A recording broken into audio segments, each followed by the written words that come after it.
ndahiro nzabihanirwa n'amategeko. Imana ibimfashemo. Imana ibimfashemo.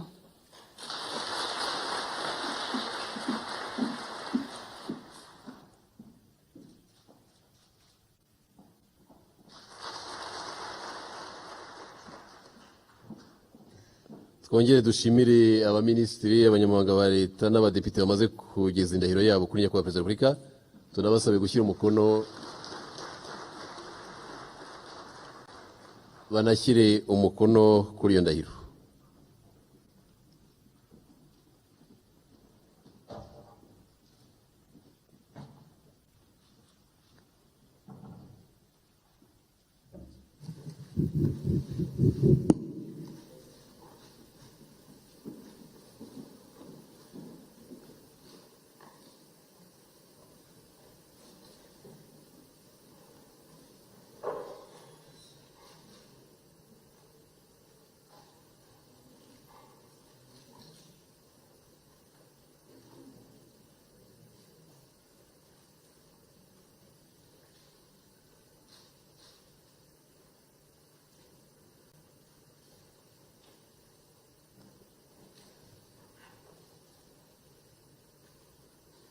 Nyakubahwa Perezida wa Repubulika, mu cyubahiro cyanyu mwatugezaho ijambo mwaduteguriye. Murakoze.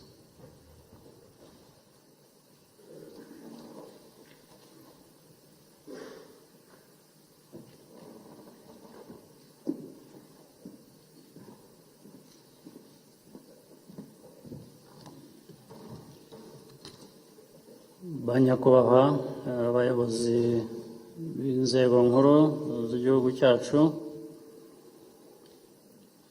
abayobozi bandi mwese b'izindi nzego muteraniye aha, banyakubahwa bahagarariye ibihugu byanyu n'imiryango mpuzamahanga mu gihugu cyacu, Abanyarwanda mwese mwiriwe neza.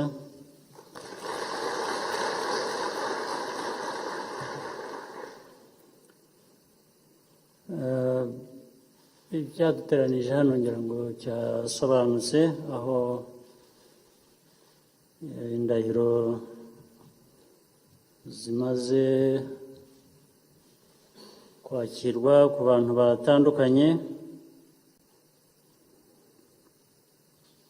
Ndi bugerageze kuvuga amagambo make. Icya mbere ni ugushimira abemeye gufata izo nshingano kugira ngo bafatanye n'abandi basanze, bityo dukomeze twubake igihugu cyacu.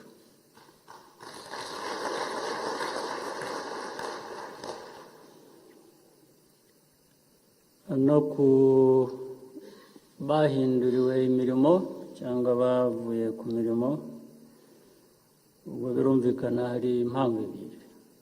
Impamvu ya mbere,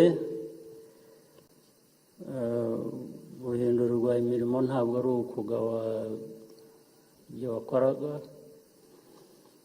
ahubwo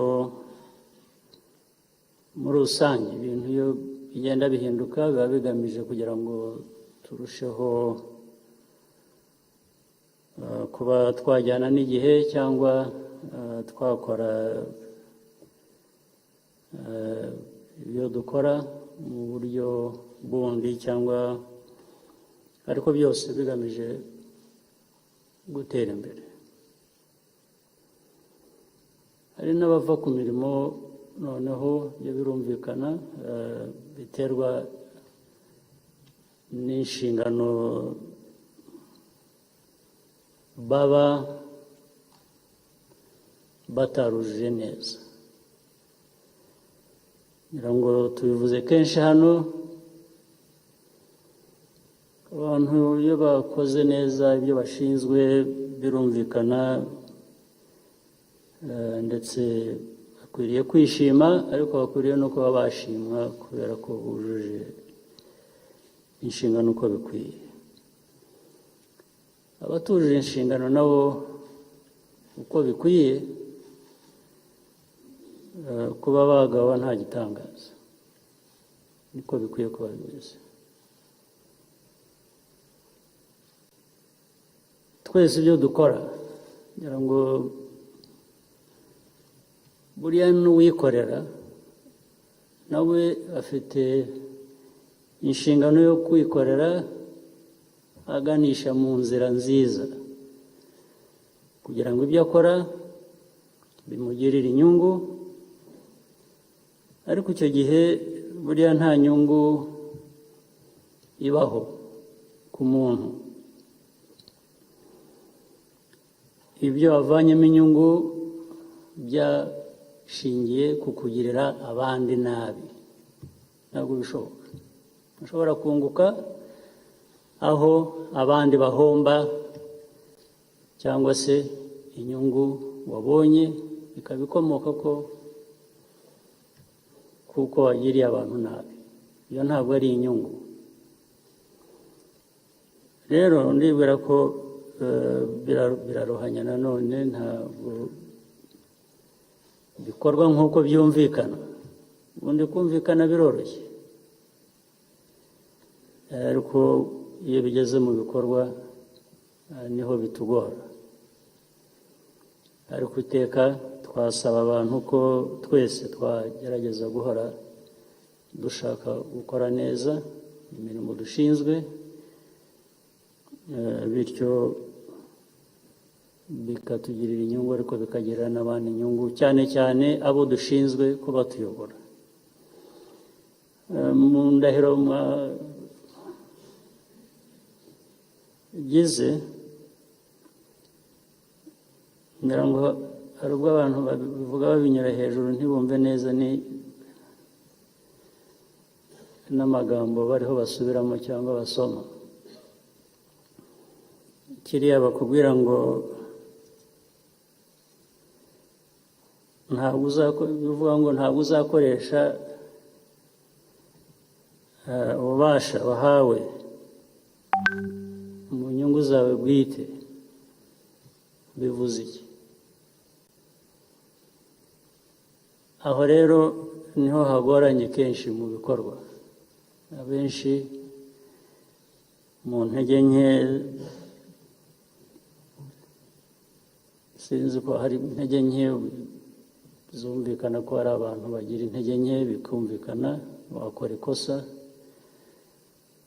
ariko ibindi hari ubwo ababikora bibwira ko ahubwo ari intege nyinshi bagize barusha abandi, bakabikora babiganisha ibyo bakora, bakabiganisha mu nyungu zabo bwite. Ntabwo ari byo, ntabwo ari byo, bisubiramo kenshi buri gihe. Abantu benshi inyungu rusange nizo nziza, nizo zitugirira akamaro, nizo zubaka igihugu, nizo nibyo bizatuma tuva aho turi hatari heza tukagana aheza twifuza nk'igihugu, nk'abanyarwanda bose. Byaba ngombwa bishobotse bikagera no ku bandi batari abanyarwanda. Nagira ngo rero gusa nibutse ibyo ngibyo, ariko navuga ko igihugu cyacu kiragenda gitera imbere uko dushoboye, imbaraga zacu uko zingana, ndetse hari n'ubwo gitera imbere ugasanga bisumbye imbaraga zacu.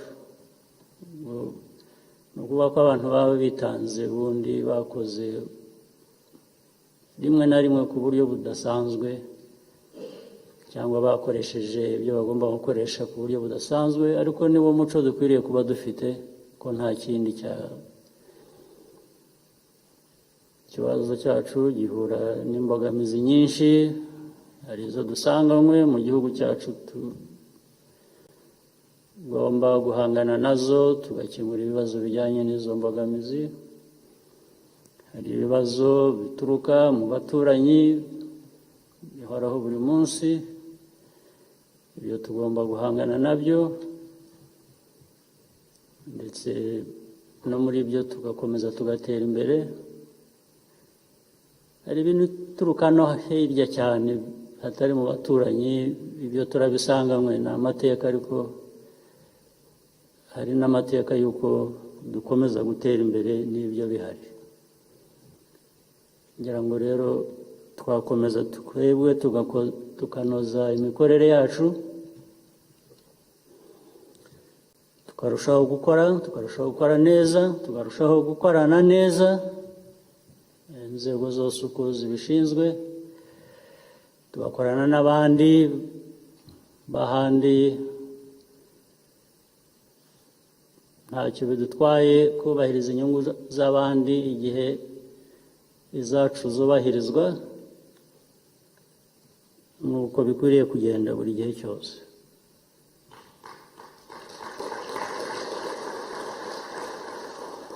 Mwabonye no mu ndahiro twagize, bamwe ntabwo ari bamwe, ni mwese nabonye mukiri batoya,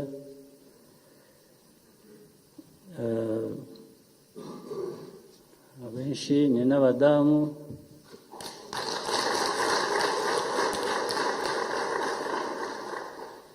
Dukwiye gukoresha izo mbaraga ziri aho ngaho mu butoya, abategarugori, nitubihuza ntabwo numva igikwiye kuba kitunanira.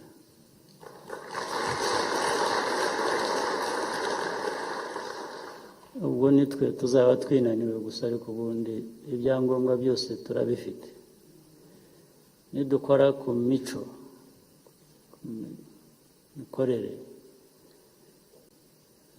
imikorere myiza, imikoranire myiza, dukora tutireba cyane, tureba abanyarwanda dukorera. Ntawambujije kwireba, ariko bijye biza bikurikira ko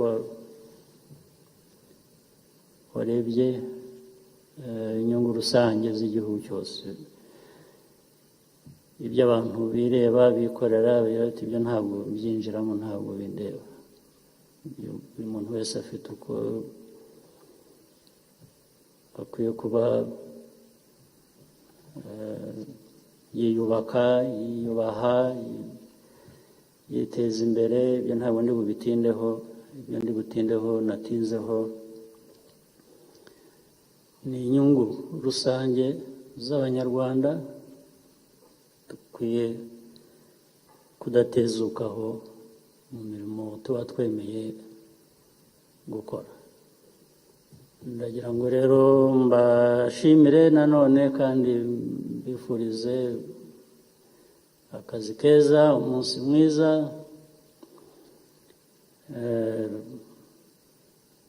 n'amahoro n'ubuzima bwiza mu miryango yanyu. Murakoze.